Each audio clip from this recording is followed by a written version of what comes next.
Chère Montivillonne, cher Montivillon, j'ai souhaité m'adresser à vous car la circulation de la Covid-19 atteint des taux très préoccupants et des niveaux qui doivent nous alerter. Le taux d'incidence est de 451 pour 100 000 dans l'agglomération havraise. C'est un niveau désormais supérieur à celui de la métropole rouennaise. 20% des personnes testées sont positives dans le département de Seine-Maritime.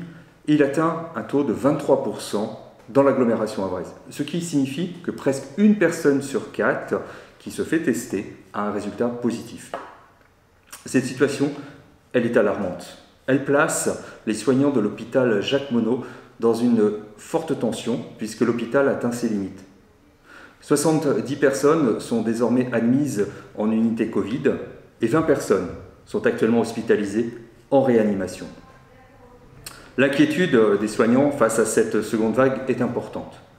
Et je veux saluer ici le courage, la détermination et l'engagement professionnel du personnel soignant. Avec la communauté urbaine, nous appelons celles et ceux titulaires d'une formation dans le domaine de la santé ou en cours de formation à se porter volontaires pour renforcer et soutenir le personnel de l'hôpital. Un numéro vert a d'ailleurs été dédié pour les volontaires. Et j'appelle les Montivillons qui le peuvent à se porter volontaire. Je voulais m'adresser aux parents et aux professeurs. C'est seulement quelques jours avant la rentrée des classes que le gouvernement a rendu obligatoire le port du masque pour les élèves de 6 à 11 ans. La ville de Montivilliers a mis à disposition des écoles son stock de masques pour enfants le jour de la rentrée pour celles et ceux qui n'en auraient pas été équipés. Mais nous savons que la situation est susceptible de durer. C'est pourquoi j'ai donc commandé des masques pour enfants. Et nous vous communiquerons le plus vite possible les informations dès lors que nous aurons reçu la livraison. Vendredi dernier, j'ai déclenché le plan communal de sauvegarde pour assurer la continuité des services municipaux. Afin de limiter les contacts, nous vous invitons à privilégier, autant que faire se peut, les démarches en ligne ou par téléphone. L'accueil à l'hôtel de ville reste accessible.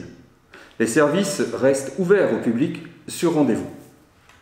D'autres services se réadaptent et vont continuer à maintenir un lien social avec vous, comme par exemple le centre social Jean Moulin ou la bibliothèque Condorcet avec lecture emportée ou bibliodrave.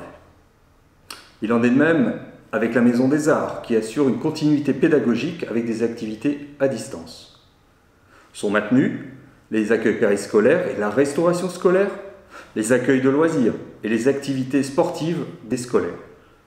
J'ai aussi une pensée pour nos aînés et pour les personnes les plus vulnérables. Elles ne doivent pas rester isolées. Plus que jamais, la solidarité doit être de mise. C'est pourquoi le CCAS est mobilisé avec une plateforme téléphonique pour les publics isolés vulnérables, notamment les seniors et les personnes en situation de handicap. Du côté des services de la communauté urbaine, la collecte des déchets demeure, ainsi que l'ouverture des centres de recyclage. De nombreux commerces ont été contraints de fermer avec ce nouveau confinement. J'ai pour ma part interpellé Monsieur le Premier ministre pour une plus grande cohérence et une plus grande justice dans les décisions de fermeture ou d'ouverture. Nous le savons, l'enjeu premier, c'est la santé. Et nos petits commerces de centre-ville savent mettre en œuvre des protocoles sanitaires stricts. Ils l'avaient d'ailleurs démontré lors du premier confinement et nous pouvons leur faire confiance. Avec mes collègues élus et les services de la ville, en lien avec l'Union des commerçants et artisans de Montivilliers, nous avons mis en place une cellule de crise pour contacter les commerces impactés, faire le point sur les besoins et sur les initiatives locales. Et nous faisons aussi le lien avec la Chambre de commerce pour organiser les soutiens. La ville accompagnera les initiatives pour permettre le maintien des activités autorisées. Nous avons pensé par exemple à des places dédiées pour la livraison sur pas de porte et nous apporterons un soutien au commerce local en ligne. Nos marchés, du mardi à la Belle Étoile et celui du jeudi matin que nous apprécions en centre-ville, ils restent ouverts, mais ils restent ouverts ces marchés uniquement pour les commerces alimentaires. Et bien sûr, les commerçants vous accueilleront dans le respect des gestes barrières. Mesdames, Messieurs, chers Montivillonnes, chers Montivillons, cette crise est grave.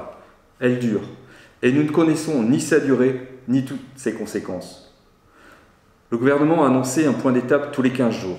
Nous suivrons cela de près, et je m'engage à vous tenir informés régulièrement.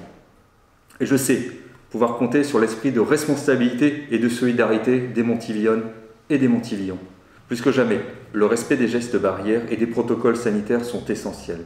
Autour de nous, tous les jours, nous constatons que la situation est sérieuse. Protégez-vous, protégeons-nous. Chers Montilyonnes, chers Montilyons, prenons soin de celles et de ceux que nous aimons. Les élus de la ville de Montilyet et les services municipaux sont à vos côtés et restent à votre écoute. Bon courage à toutes et à tous. À très bientôt.